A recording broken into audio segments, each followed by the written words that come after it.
kita UPT SD Negeri 09 Ampalu, yang sama kita hormati GTK SD Negeri 09 Ampalu.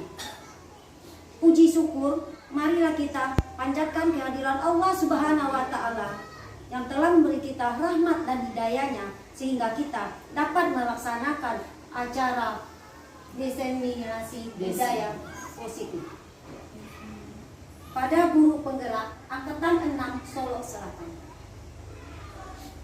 Selawat dan salam tak lupa kita hadiahkan buat junjungan kita, yakni Nabi Muhammad Sallallahu Alaihi Wasallam. Allahumma shalli ala sayyidina Muhammad wa ala ali sayyidina Muhammad. Marilah kita akan masuk kepada acara selanjutnya, pembacaan Al-Quran yang akan dibacakan oleh Ibu Riri Agus Novi. Kepada Ibu Riri dipersilakan. Assalamualaikum warahmatullahi wabarakatuh. Waalaikumsalam warahmatullahi wabarakatuh.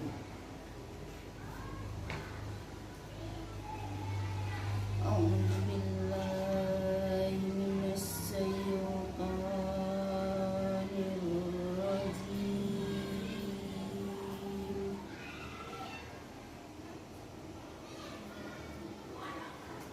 Bismillahirrahmanirrahim.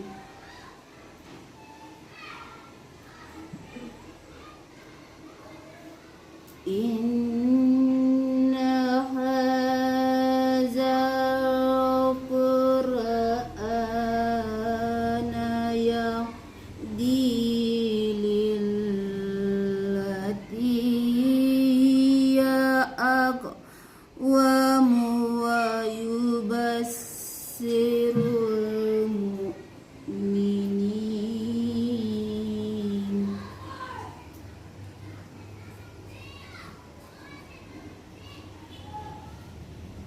wa yubassirul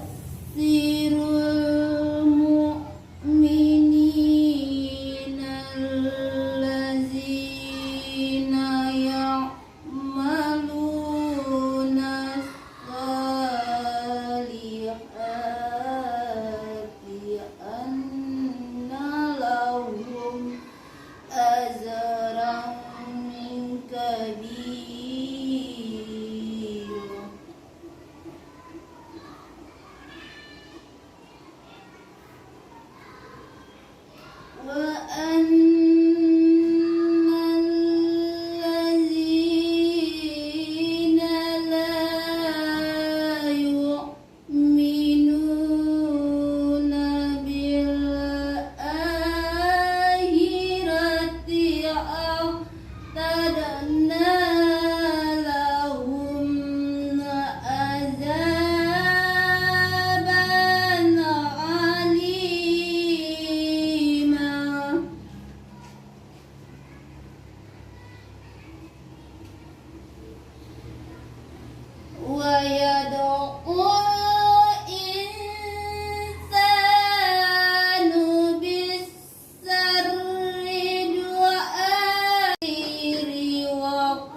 selanjutnya menyanyikan lagu Indonesia Raya yang akan dipimpin oleh Ibu Desnawati. Kepada Ibu dipersilakan. La Indonesia Raya. 1, 2, 3, 4. Indonesia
jiwanya, bangunlah badannya untuk Indonesia Raya. Indonesia Raya, merdeka, merdeka, tanahku, negeriku yang ku cinta. Indonesia Raya, merdeka, merdeka, hiduplah Indonesia Raya. Indonesia Raya, merdeka, merdeka, tanahku, negeriku yang ku cinta. Indonesia Raya, merdeka, merdeka, hiduplah Indonesia Raya. Acara selanjutnya sepatah kata dari Ibu Kepala Sekolah SD Negeri 09 Ampalu. Kepada Ibu dipersilakan. Bismillahirrahmanirrahim. Assalamualaikum warahmatullahi wabarakatuh. Waalaikumsalam warahmatullahi wabarakatuh. Yang sama-sama kita hormati Bapak dan Ibu Majelis Guru PT SD Negeri 09 Ampalu. Puji dan syukur marilah sama-sama kita ucapkan kehadiran Allah Subhanahu wa taala karena atas berkat dan namanya kita bisa melaksanakan acara dari diseminasi budaya positif yang merupakan program dari guru penggerak di sekolah kita. Kemudian selawat beriringan salam tidak lupa dan tidak bosannya kita sampaikan kepada cucu pimpinan umat Islam sedunia yaitu Nabi besar Muhammad SAW yang telah bersusah payah membawa umat manusia dari alam jahiliyah ke alam yang berakhlak seperti yang kita rasakan pada saat sekarang ini. Baiklah Bapak Ibu semuanya, di sini saya mengatakan atau mengucapkan acara ini merupakan acara diseminasi budaya positif yang merupakan aksi nyata dari calon guru penggerak yang ada di sekolah kita. Dan marilah nanti kita ikuti bersama-sama apa yang disampaikan oleh beliau, kita simak, hendaknya nanti membawa perubahan kepada diri kita semuanya. Nah, kita ambil yang baiknya nantinya demi kemajuan sekolah kita juga nantinya. Kita ini merasa bersyukur karena ada guru penggerak di sekolah kita. Jadi apa yang dipelajari oleh beliau, kita juga dapat ilmu apa yang beliau pelajari di program calon guru penggerak ini. Dan marilah kita bersama-sama mengikutinya dengan semangat dan serius. Apa yang beliau katakan nanti kita simak dan kita cobakan juga dan kita implementasikan juga nanti kepada peserta didik kita dan di sekolah yang kita cintai ini. Mungkin hanya itu yang dapat saya sampaikan. Kemudian acara diseminasi ini kita buka sekarang ya, tepatnya jam 11 lewat 7 menit. Acara diseminasi budaya positif oleh calon guru penggerak angkatan 6 Kabupaten Solok Selatan kita buka di sekolah UPT SD Negeri 09 Ampalu. Resmi dibuka.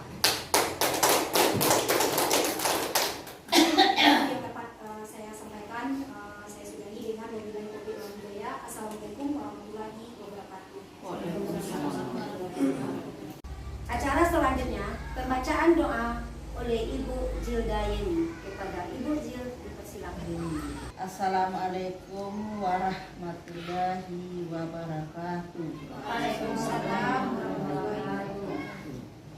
Baiklah, untuk suksesnya acara diseminasi positif, diseminasi budaya positif aksi nyata calon guru penggerak angkatan 6 Solok Selatan oleh Ibu Asrianti SPD, calon SPD guru SDN 09 Ampalu. Marilah kita membacakan doa untuk beliau. Bismillahirrahmanirrahim. Allahumma inna nas'aluka salamatan fid din wa afiyatan fil jasadi wa ziyadatan fil ilmi wa barakatan fil rizqi wa taubatan qabla maut wa rahmatan inda maut maghfiratan ba'da maut.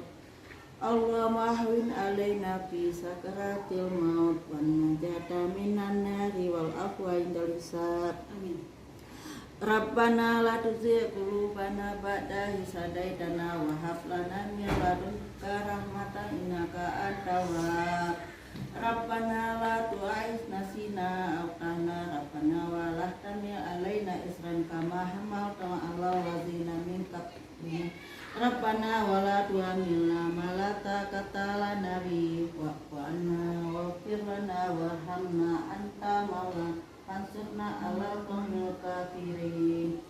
Rabbana atina fid dunya hasanah wa fil akhirati hasanah wa qina adzabannar. Subhana rabbika rabbil izzati amma yasifun wa salamun 'alal mursalin walhamdulillahi rabbil alamin.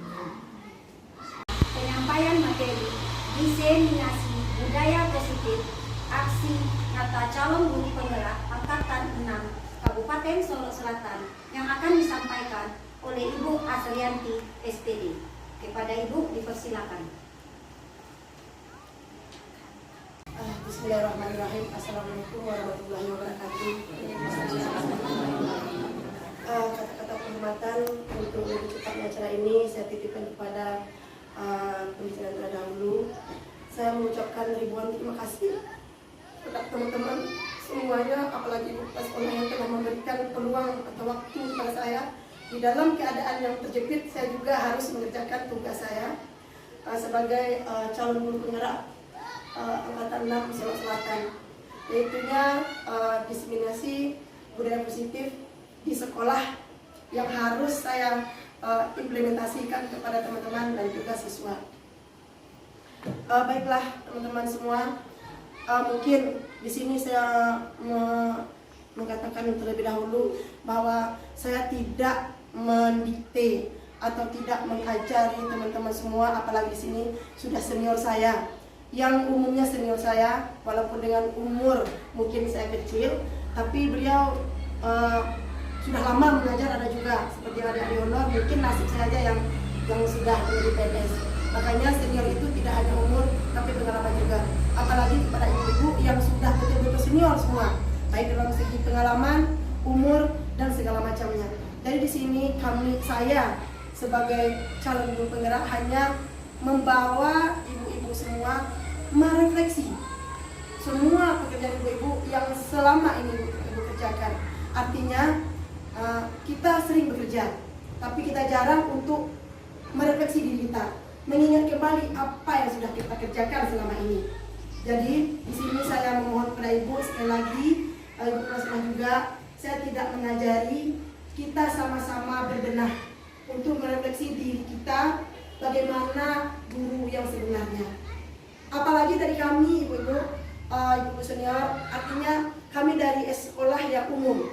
Kami tidak diajarkan andragogi, kami tidak diajarkan pedagogi. Maka dari itu sering-seringlah kita merefleksi diri. Karena di kurikulum Merdeka, refleksi diri itu utama sekali. Jadi tidak hanya memberikan kepada orang, tapi kita harus merefleksi diri kita, apa yang sudah kita kerjakan. Yang kedua ibu-ibu, saya di sini sebagai guru penggerak bukan menggerakkan sekolah atau istilahnya menginovasi, Bukan, cuman saya hanya memberikan paradigma baru untuk mindset kita. Kalau teman-teman di sekolah mau merubah mindset, ayo kita berubah dan kita bergerak. Tapi kalau enggak, ya berarti kita di situ-situ aja. Nah, kalau seandainya ada inovasi, mungkin kami bisa memberi begitu. Jadi utama kami di sini sebagai penggerak hanya untuk merubah paradigma atau mindset kita semua ke arah yang lebih baik.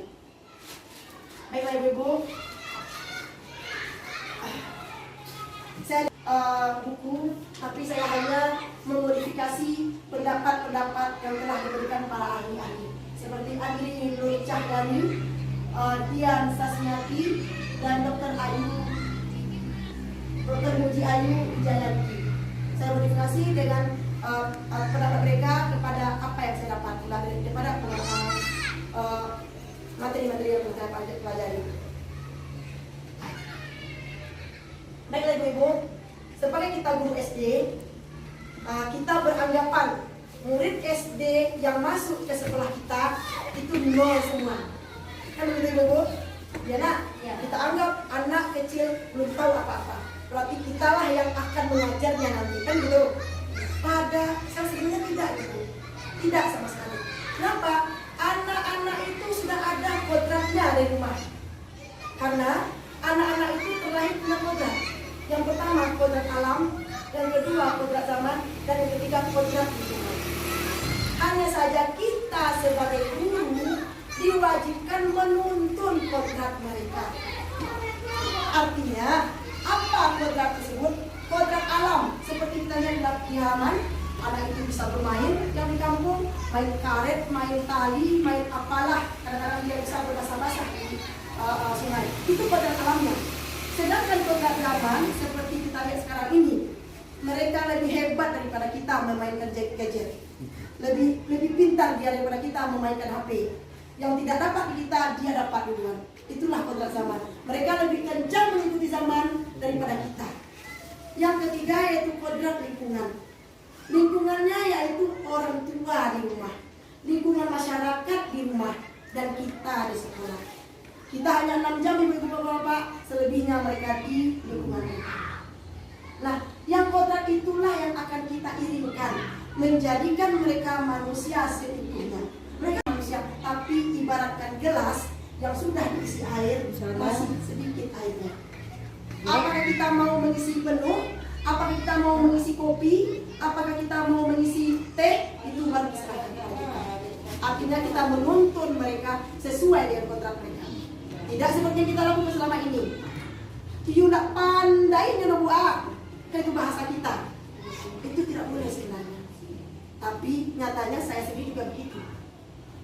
Oke Ibu-ibu, selanjutnya kita tahu dengan cara menuntun mereka kita mempunyai satu kunci yaitu budaya.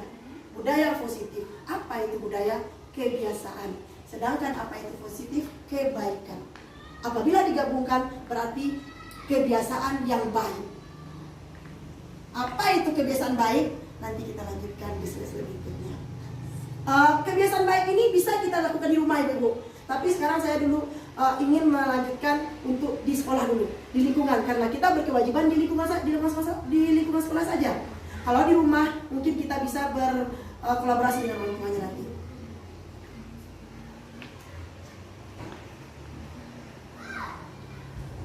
Baiklah Ibu-ibu, budaya positif adalah nilai-nilai, keyakinan, kebiasaan yang dilakukan di sekolah dan berpihak pada anak sehingga proses dapat mewujudkan murid yang berpikir kritis, memiliki rasa hormat, kasih sayang, dan bertanggung jawab. Kenapa harus ada budaya positif?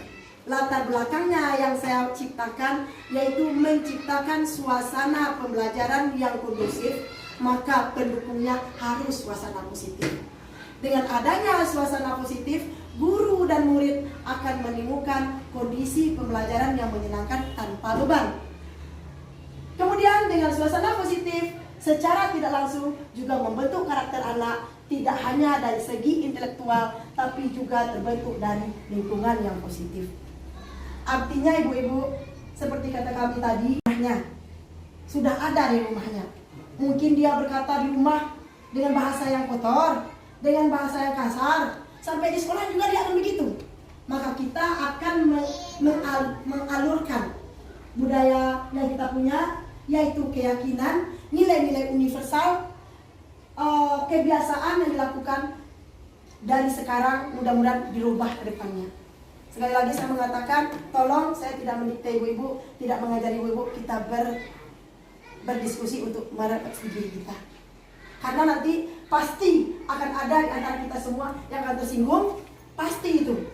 Yang akan merasa saya juga begitu, oh saya memang begini, nanti kita akan ada di sana.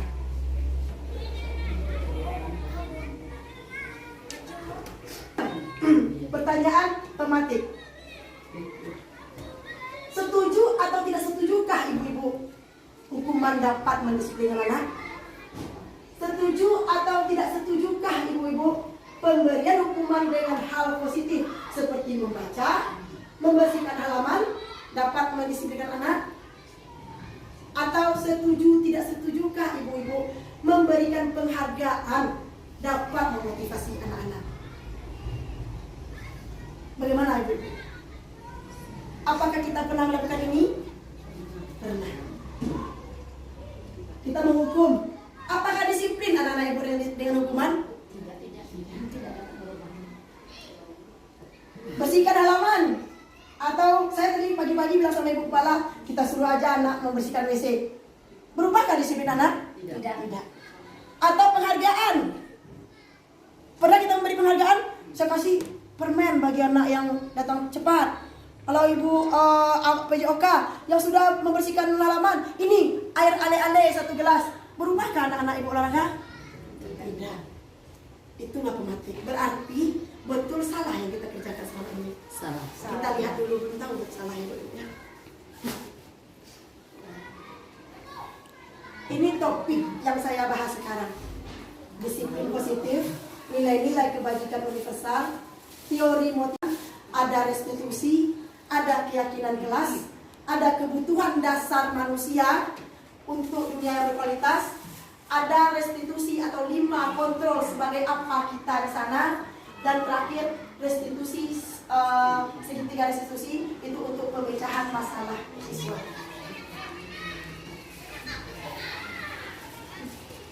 Oke ibu, kita lihat disiplin positif dan nilai universal.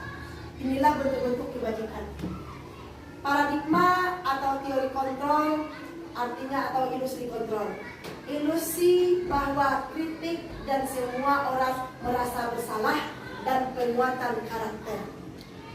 Yang kedua, ilusi bahwa semua penguatan positif, efektif dan bermanfaat. Yang ketiga bahwa manusia dewasa memiliki hak untuk memaksa. Artinya pada ilusi kritik mereka merasa bersalah dan di sana mereka menguatkan hatinya. Walaupun mereka bersalah, saya bisa menegakkan karakter saya. Itu bahasa mereka. Sementara penguatan positif kita berusaha untuk memanfaatkannya dan kita guru merasa berhak untuk memaksa menanamkan disiplin atau nilai-nilai universal. Seperti kata ibu kepala tadi, harus pemaksaan dulu nih baru bisa menjadi kebiasaan. Yang itu harusnya kata kita yang dewasa. Teori kontrol menurut Dr. William Blatzer, Anda tidak bisa mengontrol orang lain, hanya Anda yang bisa mengontrol diri Anda sendiri. Yang kedua, semua perilaku memiliki tujuan. Yang ketiga, model berpikir menang-menang. Selanjutnya ada 5 kebutuhan kita, yaitu 5 kebutuhan tadi masing-masing kita berbeda. Seperti katanya makna disiplin, belajar kontrol diri dengan menggali potensi kita agar menjadikan seseorang yang kita inginkan berdasarkan nilai-nilai yang kita hargai. Seperti kami katakan tadi, kata teori William, kita tidak bisa mengontrol orang lain. Sesuai dengan setuju tidak setuju tadi, kita berusaha bagaimana caranya supaya orang lain bisa terpengaruh oleh kita. Betul ibu? Bermacam-macam cara. Bisa kita memberi penghargaan, bisa kita memberikan paksaan, bisa kita dengan cara mendekatkan diri atau main hati. Itu cara kita. Padahal sebenarnya kita tidak bisa begitu. Kita hanya bisa mengontrol diri kita untuk memberikan kontrol kepada orang lain. Artinya di sini kita main hati, Bu. Jadi main hati itu bukan untuk pacaran ya, Bu Iba. Main hati untuk anak-anak agar mereka berubah. Itu menurut William Glasser. Saya yakin dan percaya itu terjadi pada guru-guru senior. Mereka tidak akan mau marah-marah. Paling dia bilang, tolong anak, tolong sayang. Kalau kita yang muda-muda tidak akan pernah begitu. Mungkin kami juga tidak akan pernah begitu. Pasti akan keluar bahasa yang tidak-tidak kalau anak itu tidak mau. Apalagi yang berasal dari sekolah yang umum. Selanjutnya, tujuan perilaku kita ini semua masing-masing kita bermacam-macam. Apa tujuannya? Untuk memotivasi, untuk menghindari hukuman, untuk mendapatkan imbalan, untuk menghargai diri sendiri, untuk nilai-nilai kebajikan, dan selanjutnya keyakinan. Jadi tujuan kita bertingkah laku tadi, ini Bu, yang bagusnya yaitu nilai-nilai kebajikan. Ada di antara kita ini hanya sekedar takut menghindari hukuman saja. Ada itu, kita anak-anak itu dikerjakannya ini, nanti kena marah sama ibu. Kan itu menghindari hukuman namanya itu. Nah, tidak dari hatinya, tapi dia hanya melakukan itu karena takut dapat hukuman. Yang kedua, mendapatkan imbalan. Seperti saya guru, saya kerjakan ini, nanti ibu kepala kan sayang sama saya. Imbalan dari ibu. Walaupun kesannya kita tidak mengambil muka, tapi di hati kita kan ada. Nanti ibu kepala sayang sama kita. Nanti kita gini-gini bisa terjadi. Itu imbalan itu. Apalagi anak-anak sekolah. Kalau kita imbalannya nilai syukur-syukur begitu. Kalau tak, supaya ibu olahraga sayang, asiknya ikuti aja mereka. Kata mereka kan, sama ibu aslinya nggak usah. Kan ada ibu untuk sayang sama kita. Kata orang lain kan begitu. Nah selanjutnya untuk menghargai diri sendiri. Kenapa saya mengerjakan ini? Saya kerjakan supaya apa? Supaya diri saya dihargai oleh orang lain. Itu yang bagusnya. Selanjutnya karena ada nilai-nilai universal tadi. Yang pertama tanggung jawab, disiplin, takwa kepada Tuhan Yang Maha Esa, dan harga menghargai itu adalah nilai-nilai universal. Apakah ada kita bekerja untuk yang keempat tersebut? Selanjutnya baru keyakinan kelas.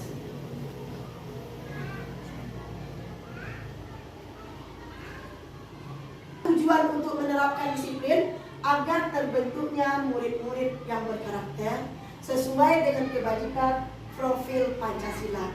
Dalam menciptakan lingkungan yang positif, maka setiap warga wajib dan memangku, setiap warga sekolah dan pemangku kepentingan perlu saling mendukung untuk menerapkan nilai-nilai kebajikan yang telah disepakati bersama.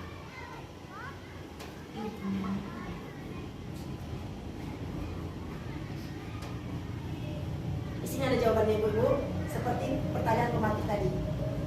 Apakah hukuman dan penghargaan bisa merubah anak atau meningkatkan disiplin anak? Kita bisa lihat bahwa penghargaan berlaku sama dengan hukuman. Artinya meminta atau membujuk seseorang melakukan sesuatu untuk memenuhi tujuan tertentu orang yang meminta tadi. Dorongan eksternalnya ada beberapa, ada faktor ketergantungan dan ada beberapa dampak dari penghargaan tersebut. Kalau kita minta tolong kepada anak dan dikerjakan anak secara hati tadi, maka dia tidak butuh penghargaan. Tapi kalau dia sudah berkali-kali kita berikan penghargaan, maka apabila untuk besok-besok kita bekerja lagi, minta tolong lagi, pasti dia bilang, yuk kita kerjakan, nanti kita pasti diberi apa-apa. Pasti begitu Ibu-ibu. Kalau tidak ada kita beri, maka untuk besoknya kita tidak akan lagi bekerja. Pasti begitu.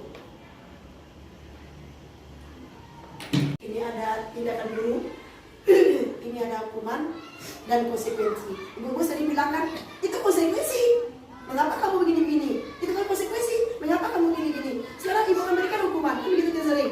Sekarang apa itu konsekuensi dan apa itu hukuman? Saya akan berikan ibu contoh beberapa tindakan. Sekarang ibu, saya bertanya, kemanakah arah tindakan tersebut? Yang pertama, mencatat 10 kali di buku dengan kalimat saya tidak akan terlambat lagi karena ke sekolah. Apakah itu hukuman atau konsekuensi begitu? Yang kedua, lari menerima lapangan basket karena terlambat hadir di sekolah. Apakah itu hukuman atau konsekuensi?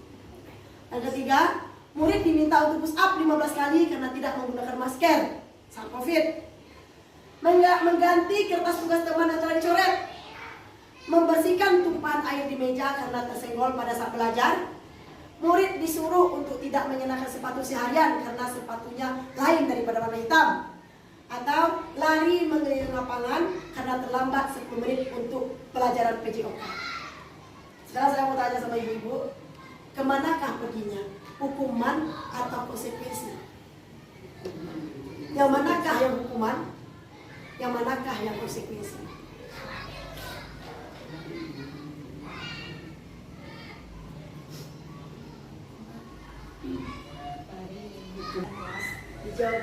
Dijawab oleh ibu kelas sekolah.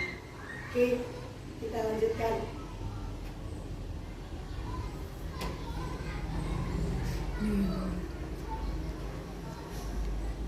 Yang pertama itu hukuman membuat 10 kali di buku, itu hukuman. Mengelilingi lapangan basket itu hukuman. Meminta murid push up hukuman. Mengganti kertas teman itu konsekuensi. Membersihkan tumpah air karena tersenggol itu konsekuensi. Disuruh tidak mengenakan sepatu seharian karena dia tidak pakai sepatu itu hukuman. Dan lari mengelilingi lapangan basket karena terlambat pada olahraga itu konsekuensi. Nah, berarti apa perbedaan konsekuensi dengan hukuman? Oh, ada yang nyambung, Mak? Konsekuensi, Mak? Hukuman, Mak? Apa itu konsekuensi? Kalau hukuman tidak terencana dan artinya hanya kita yang minta murid yang melakukan, kita menyuruh. Sedangkan konsekuensi sudah disepakati dan sudah disetujui oleh murid dan guru. Yang tadi saya katakan kesepakatan tadi, kata ibu kepala sekolah, kesepakatan. Ya, berarti konsekuensi terjadinya kesepakatan dulu baru kita bisa disebut konsekuensi. Tapi kalau untuk anak saja, siswa saja yang bekerja karena kita godok, itu namanya hukuman. Ibu-ibu ya.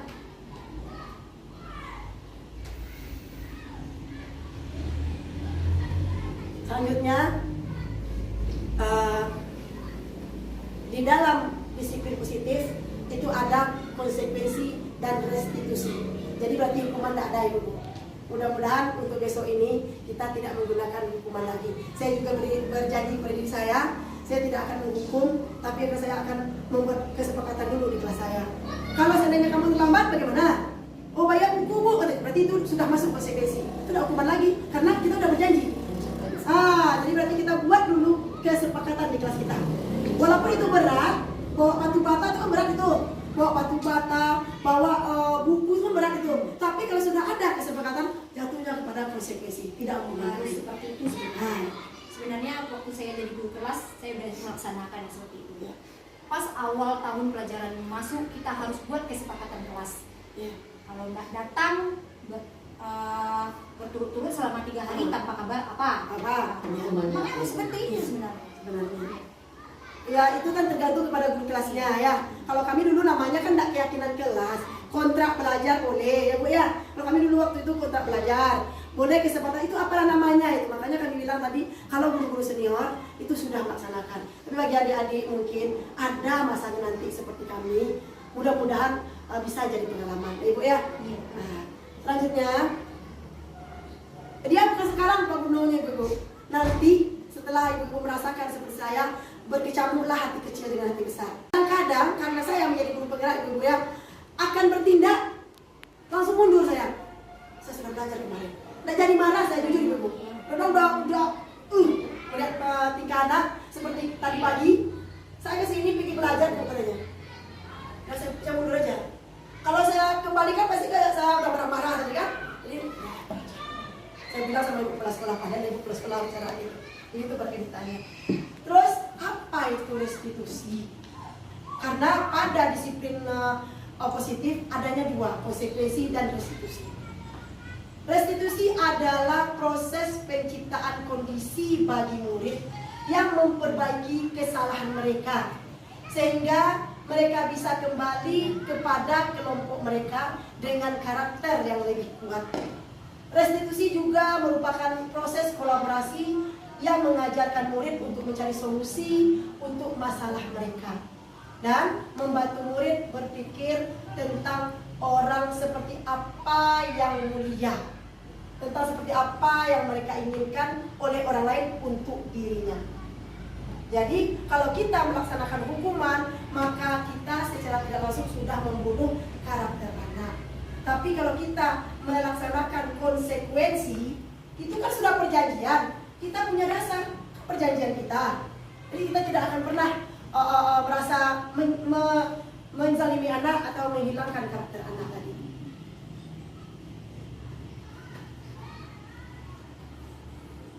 Nah ini keyakinan kelas. Mengapa tidak peraturan saja? Kenapa harus ada keyakinan kelas? Kita kan guru. Ya udah kita buat aja peraturan, murid melaksanakan. Boleh kan? Kata kita boleh. Padahal tidak. Sama seperti kita berhelm. Siapa yang mengatur kita? Kita memiliki peraturan harus menggunakan helm untuk mengendarai roda 2. Mengapa kita memiliki peraturan 3M? Mengapa kita memiliki peraturan harus datang cepat, tepat? Rasalah lebat sekali bertemu seekor singa. Singanya buas, sehingga saya lari terbirit-birit. Silakan Ibu Kepala Sekolah. Saya lari terbirit-birit menuju pantai. Di pantai saya merasakan sejuknya angin sepoi-sepoi. Akhirnya saya terus pergi ke Dramika. Dari pantai saya lanjut ke pusat perbelanjaan. Di sana saya akan belanja banyak sekali barang untuk memuaskan mata saya dan keinginan saya untuk membeli barang-barang yang saya inginkan.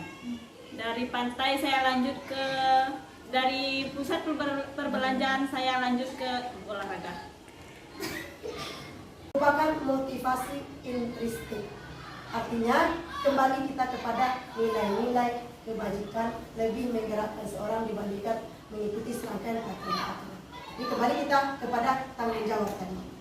Oke, untuk ini kayaknya ibu udah tua, kita hapus tunggu asli. Saya punya sedikit ibu-ibu ya, kalau salah minta izin. Begini, saya akan berikan kalimat, satu buah kalimat. Nanti saya akan tunjuk orangnya, lanjutkan kalimat terakhir saya. Ya, sampai tidak terputus, pada akhirnya kembali kepada topik saya tadi. Bisa ibu-ibu? Coba, kita coba. Saya akan bercerita, nanti di ujung cerita saya akan dilanjutkan oleh orang yang dipilih selanjutnya. Nah, pada akhirnya ibu boleh melenceng ceritanya. Oh, tadi saya ke hutan, ibu boleh ke kota, boleh. Tapi pada akhir orang terakhir harus kembali pada topik yang saya pegang tadi. Bisa ibu? Oke, kita coba. Saya pergi ke hutan. Saya langsung pesan baju Merdeka belanja. Bisa sampai ke kemeja ibu mama. Bisa, Bapak? Bisa. Ya, di bawah. Pesan celana yang saya inginkan. Iya. Untuk menghadapi Lomba senam. di hari guru. Lanjut kepada siapa? Dilempar kepada siapa? Dilempar kepada Bu Sumirna. Dari pembelian baju Celana. Celana. pembelian baju untuk kegiatan lomba senam dalam peringati Hari Guru. Di sini kami lanjut lagi untuk dalam pembelian Hati kita butuh fokus. Ibu-ibu butuh fokus. Tidak saja pemikiran cemerlang dari ibu-ibu, kita butuh fokus. Sama seperti kata ibu kepala sekolah, tolong sokong saya.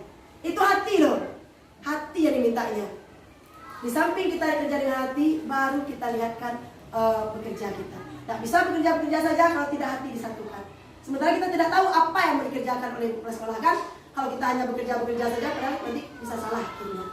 Nah selanjutnya, kenapa keyakinan kelas? Kenapa tidak peraturan saja? Ibu-ibu ya? Nah ini jawabannya. Budaya positif. Di dalam budaya positif ada lingkungan positif. Di dalam lingkungan positif ada keyakinan kelas. Nah, di dalam keyakinan kelas ada peraturan kelas. Jadi peraturan kelas paling ketek. Ya, lahirnya dari keyakinan kelas. Yang peraturan tadi lahirnya dari keyakinan kelas. Yang keyakinan kelas tadi lahirnya dari lingkungan kita.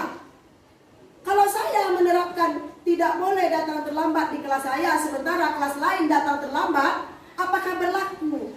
Bisa dilakukan oleh anak-anak keyakinan kelas saya? Tidak. Apabila kelas Bu Sumirna mengatakan berdoa dan sebelum dan sesudah kegiatan, sementara kelas lain dia bernyanyi dulu, apakah bisa terlaksana? Tidak juga.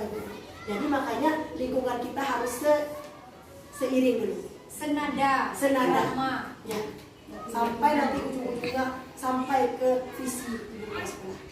Itu lingkungan kita, karena itu budaya positif. Budaya positif itu ada tadi kata kami ada 5 yang disebut nilai-nilai universal. Hormat menghormati, takwa kepada Tuhan Yang Maha Esa, disiplin dan tanggung jawab. Nah, masing-masing ini ada pula. Kalau hormat menghormati apa saja itu? Berkelahi tidak boleh. Itu hormat menghormati, Mak. Oh, berdoa dan sebelum dan sesudah kegiatan itu takwa kepada Tuhan Yang Maha Esa. Oh, disiplin, banyak disiplin. Datang terlambat, sepatunya tidak boleh ini, itu disiplin. Yang tanggung jawab, apa tanggung jawab? Masuk kelas dengan tepat waktu, itu tanggung jawab dia. Seperti kata tadi, tidak boleh merobek buku teman, mengganti buku teman dengan merobek, itu tanggung jawab itu namanya. Nah, jadi kita beranjak dari budaya positif, ujung-ujungnya baru peraturan. Apa saja bentuk peraturan, ibu-ibu di kelas lah yang tahu. Yang penting ibu buat kesepakatan dulu. Apa isi kesepakatan kelas ini? Intinya itu tadi positif disiplinnya. Sepakat kita buat kesepakatan kelas ibu-ibu. Ibu olahraga sama ibu agama boleh juga. Bu As, tolong masukkan kesepakatan kelas saya belajar di PAI ini. Atau belajar PJOK ini boleh. Nanti akan saya masukkan. Jadi berarti kita berkolaborasi antara guru kelas ini dengan guru kelas. Tidak terus saja. Kadang-kadang tidak sesuai pula nanti dengan guru olahraga atau guru PJOK, guru PAI kan. Jadi boleh memasukkan. Tapi syaratnya harus sepakati dulu bersama siswa. Ya. Sekarang ini dia. Apakah ini kesepakatan kelas? Apakah ini peraturan kelas? Datang tepat waktu. Tertulis semua itu awak buat situ kesepakatan kelas semua. Manakah yang peraturan kelas? Manakah yang kesepakatan kelas? Datang tepat waktu. Menjaga kebersihan sekolah, berdoa sebelum dan sesudah kegiatan, aktif dalam pembelajaran. Kami guru dan murid saling menyayangi. Kami murid dan yang bersemangat belajar. Kami murid dan peduli dengan teman-teman. Manakah yang peraturan kelas, manakah yang kesepakatan kelas? Datang tepat waktu itu peraturan, Kak. Datang tepat waktu peraturan. Memang harus kan dilaksanakan. Ya, terus Menjaga kebersihan sekolah itu juga peraturan, kan harus dilaksanakan. Ya. Beda dengan kami guru dan murid saling menyayangi. Jadi intinya lagi kesepakatan. Kalau tertib memang harus tertib, ya kan? Ya. Nah, terus kalau memang harus dilaksanakan nanti peraturan. Ya, enggak. Bagaimana? Kayak datang tepat waktu, itu kan peraturan kan? Di mana-mana kalau tak di kantor, di kelas pasti harus datang tepat waktu. Kata kunci tadi kita Ya. peraturan itu Lahir di dalam setelah kesepakatan. ada kesepakatan dulu. Ya. Di dalam peraturan ada, di dalam kesepakatan ada peraturan. Peraturan paling kecil hanya kita berdua yang tahu, seperti saya dengan murid, ibu-ibu dengan murid. Nah, jadi berarti bagaimana? Kesepakatan kelas datang tepat waktu, mengucapkan salam, Saling menyayangi. kesepakatan dulu. Nah, Saling menyayangi. kesepakatan. Iya. Berarti kata ibu kepala yang di sebelah itu kesepakatan. Sementara ini di sini sebenarnya peraturan kelas. Kenapa? Kalau kami guru dan murid berarti kan kita dengan murid kita. Iya. Tidak ikut kepala sekolah, tidak ikut guru agama.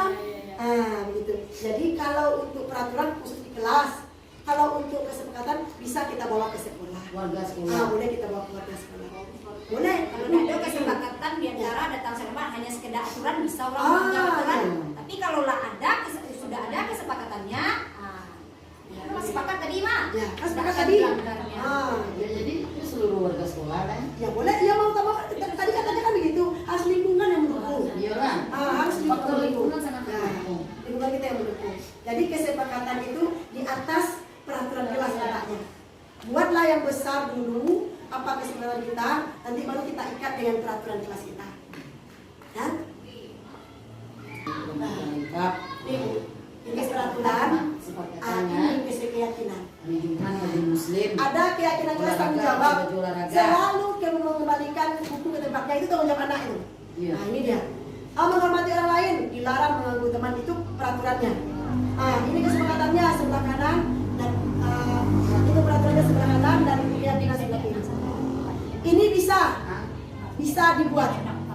Ya, panduan dan arahan kepala sekolah untuk mencari kesepakatan kelas kita. Boleh sama-sama Bu, boleh. Kalau untuk kesepakatan kelas boleh sama-sama. Tapi kalau untuk peraturan kelas tentu berbeda-beda antara kita sama kita. Kami sudah membuat video cara membuat keyakinan kelas. Karena keyakinan kami dari murid. Tapi ini baru hasilnya, yang videonya mungkin ketawa Ibu melihat. Karena anak itu menulis suka-suka dia. Nanti kalau teman mau bagaimana cara membuat keyakinan kelas itu nanti, karena saya enggak sekedar seperti ini kita kondisikan, tidak. Saya betul-betul real saat itu. Nah, makanya tidak saya pajangkan di sini karena kadang-kadang anak berlari, Aden masuk Minang ya kan, tidak bisa saya masukkan ke sini gitu. Nah, gitu ya Bu ya. Nah, inilah hasilnya yang sudah. Ini dibuat anak ini Bu. Anak yang membuat, nanti baru kita godok sama-sama. Mana yang bisa kita kerjakan. Kadang-kadang anak-anak itu kan suka dia aja karena dia tidak tahu loh. Apalagi kelas rendah, tidak tahu dia itu. Dibuat-buatnya aja kan. Nanti baru kita godok menjadi mana yang rasanya bisa kita pakai.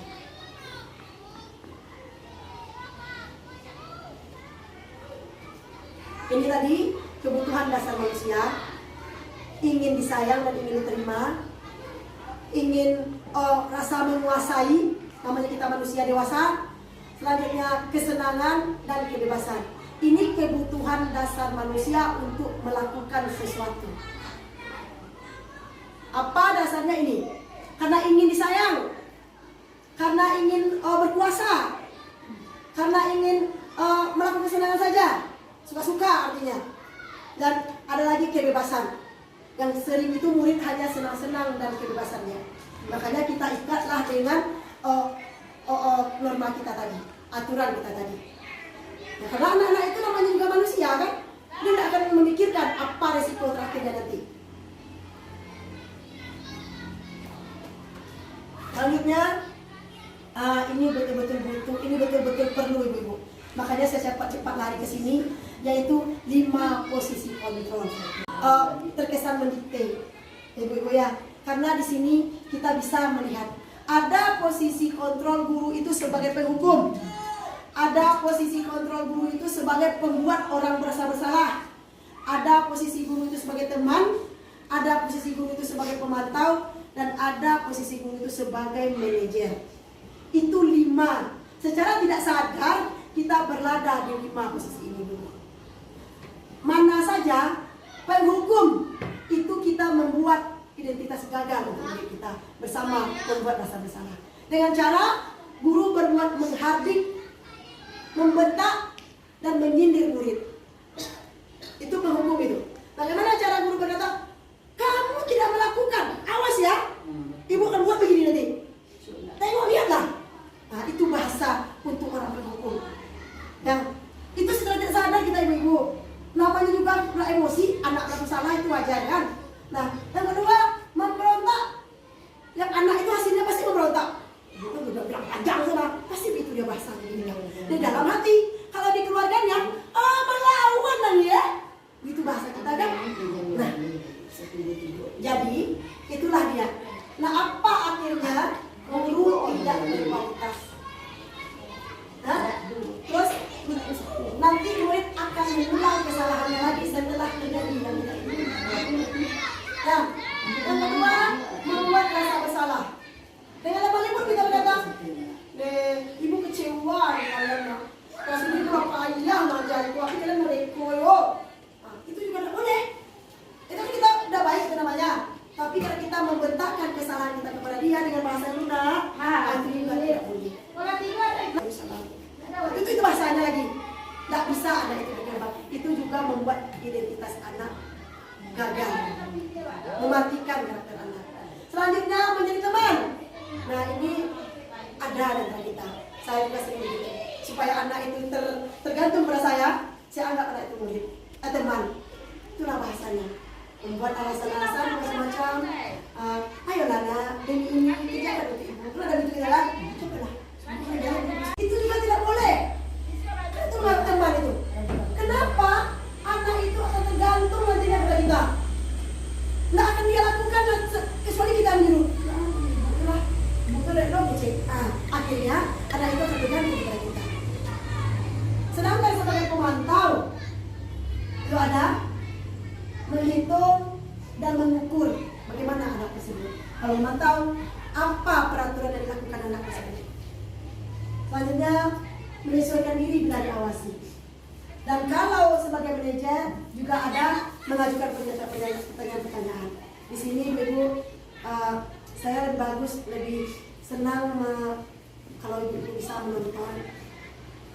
Cuma waktu yang tapi biarlah kita menghadapi murid sebagai apakah kita.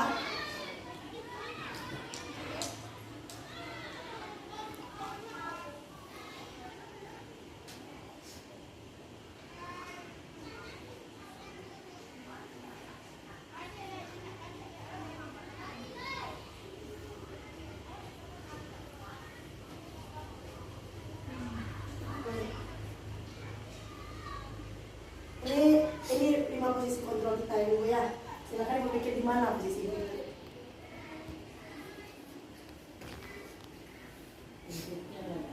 Ya. Yang di mana posisi Ibu? Itu posisi pengukur. Anak yang terlambat datang. Ini Ibu pikir. Naren! Sini kamu! Selamat pagi, Bu. Selalu terlambat. Kamu deh, pasti terlambat. Maaf, Bu. Saya... Apa? Apa coba? Alasan kamu apa lagi? Kapan sih kamu tidak terlambat? Malas sekali ya kamu jadi anak.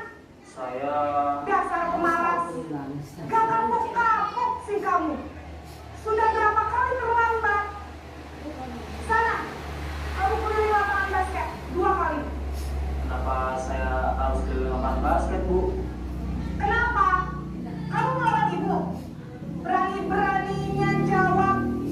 Sudah terlambat, masih berani jawab pula. Sekarang, keliling lapangan basket 5 kali sekalian. Biar kapok. Cepat. Pergi sana ke lapangan basket. Posisi pengukur Tidak bisa berkata yang ya ada tidak ada sesuatu yang benar adalah menyakiti dan menyindir. Hukuman bisa berupa fisik maupun psikis. Ibu dan bapak guru hebat. Dampak yang terjadi pada murid ketika guru berada pada posisi pengukur adalah murid cenderung akan memberontak, bahkan menyimpan dendam. Ini rasa bersalah pula. Ini bunyinya lagi. Sekarang kan murid itu salah intinya. Kemarin salah kalau itu ya. Coba guru lagi kesempatan murid dulu. Selamat pagi, Bu. Naren. Kamu kenapa terlambat lagi, nak? Ya Tuhan, Naren. Kamu senang ya bikin ibu susah ya? Kalau kamu terlambat lagi, nanti ibu yang ditegur bapak sekolah, nak. Terus, sekarang ibu harus tulis apa yang di buku absen? Ini kamu terus tapi sakit. Ibu harus apa coba? Maaf, Bu. Maaf sekali. Ya sudah, lain kali jangan bikin ibu susah lagi ya nak ya. Ibu tidak akan kuat lagi kalau kamu begini terus. Bisa jantungan kalau ibu ditegur bapak kepala sekolah. Sana cepat ke kelas. Maaf ya, Bu. Tidak ada hukuman kan? Maaf Tidak ada hukuman. sekali. Tapi sakit. Iya. Posisi pembuat rasa bersalah berbicara dengan nada tenang, cenderung lembut. Namun kata-kata yang diutarakan membuat murid merasa menjadi orang yang gagal, memandang buruk dirinya sendiri, merasa merasa tidak berharga dan tidak sanggup membahagiakan orang lain. Ketika guru mengambil posisi pembuat rasa bersalah, murid akan menganggap dirinya yang bersalah dan ia akan menyimpan emosi negatif tersebut di dalam dirinya.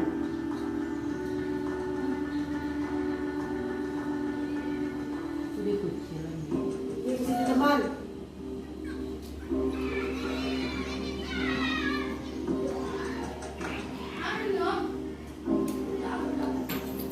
Naren,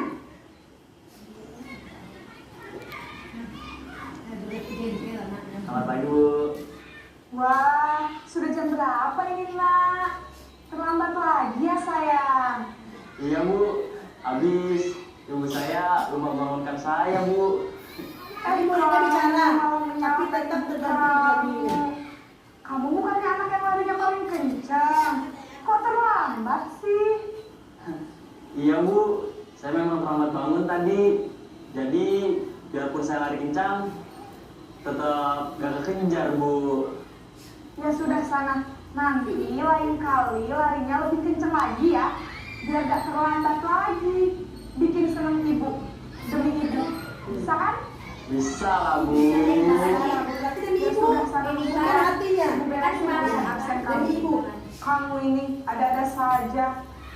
Jadi mereka tergantung kepada ibu dan satu itu Dari aja. sisi teman, guru akrab cenderung bersenda gurau untuk menjaga suasana tetap santai.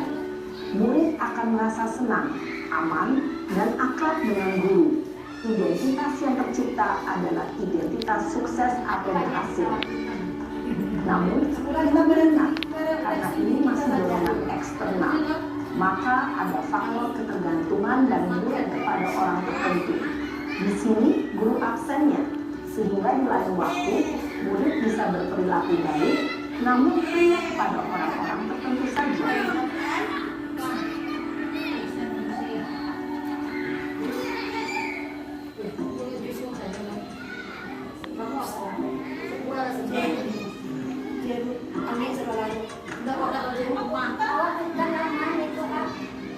Naren,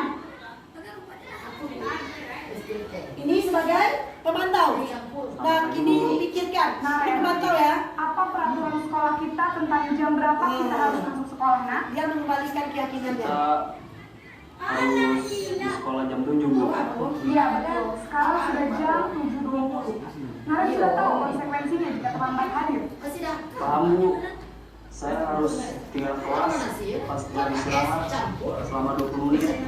Iya benar. Konsekuensinya demikian. Jadi nanti jam 9.30 pas istirahat, kamu harus tinggal di kelas, kerjakan tugas tambahan untuk ketertinggalan kamu, ya? Baik Bu. Nah, itu sebagai pemantau Ibu. Dia mengemukakan Posisi konsep pemantau mengandalkan perhitungan atau data untuk mengontrol murid. Guru mengarahkan murid Ada yang lebih berdasarkan bagus lagi. peraturan dan konsekuensi. Ada yang lebih bagus Seorang lagi. pemantau menunjukkan bahasa tubuh dan ekspresi wajah yang datar dan cenderung formal. Terakhir sebagai manajer.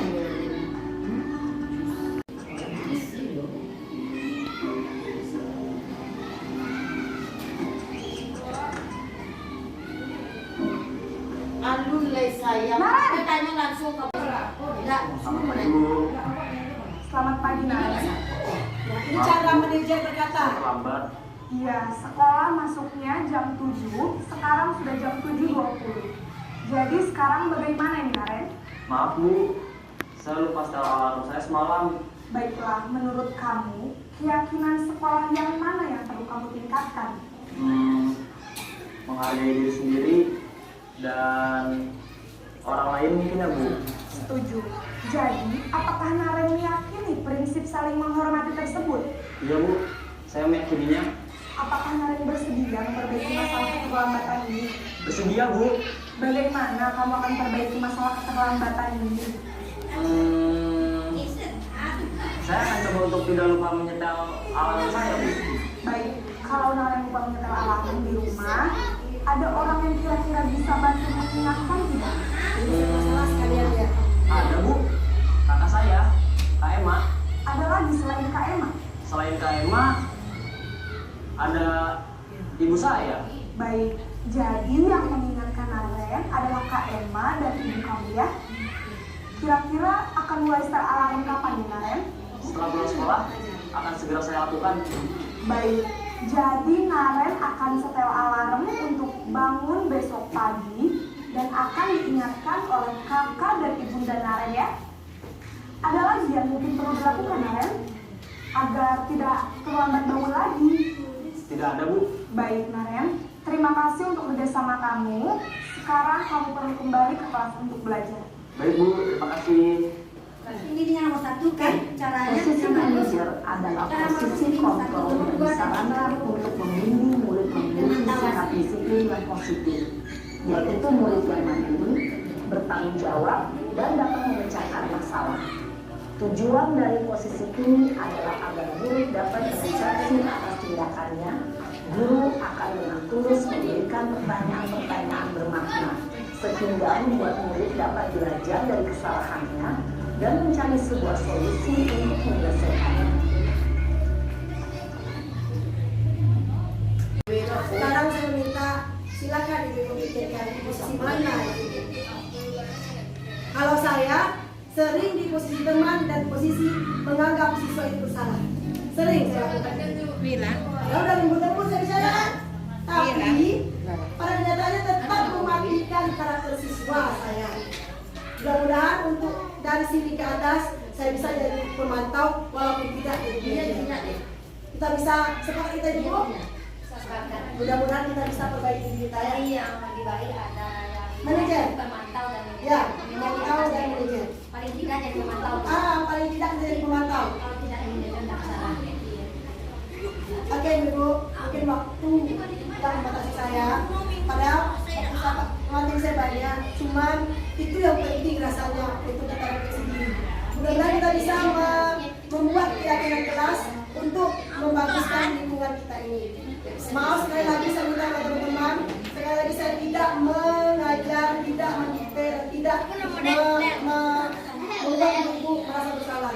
Kita mengadakan refleksi diri kita untuk langkah-langkah selanjutnya demi SD 09 Ampalu dari kita ini. Sekian dulu dari saya. Kalau ada kata-kata saya yang salah, saya mohon maaf. Saya ucapkan Assalamualaikum warahmatullahi wabarakatuh. Karena semuanya memang bermula dari kesepakatan. Nah, kalau sudah kita yang membuat kesepakatan, kita rasanya tidak ada pelanggaran lagi. Kalau hukuman banyak yang melanggar hukum. Tetapi kalau sudah kita yang menyepakati, kita yang membuat secara sadar, kita akan melaksanakannya. Jadi tidak ada pelanggaran. Itu sebenarnya tujuannya. Jadi mulailah berbenah, mulai dari hal yang sekecil mungkin dulu untuk melaksanakan perubahan yang sebesar-besarnya nantinya. Ya, terima kasih banyak kita ucapkan kepada Bu Asrianti yang telah memberikan ilmu yang begitu berharganya untuk kita semua. Nah, kita sangat mengucapkan terima kasih. Itulah salah satu untungnya bagi kita dan bagi sekolah kita. Bukan bagi sekolah dulu, untuk diri kita pribadi saja dulu. Untungnya ada ada guru penggerak di sekolah kita. Bisa mengimbaskan kepada kita semuanya.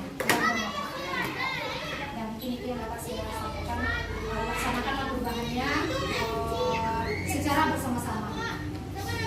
Ya, Bapak Ibu, awal dan mulai dapat saya sampaikan.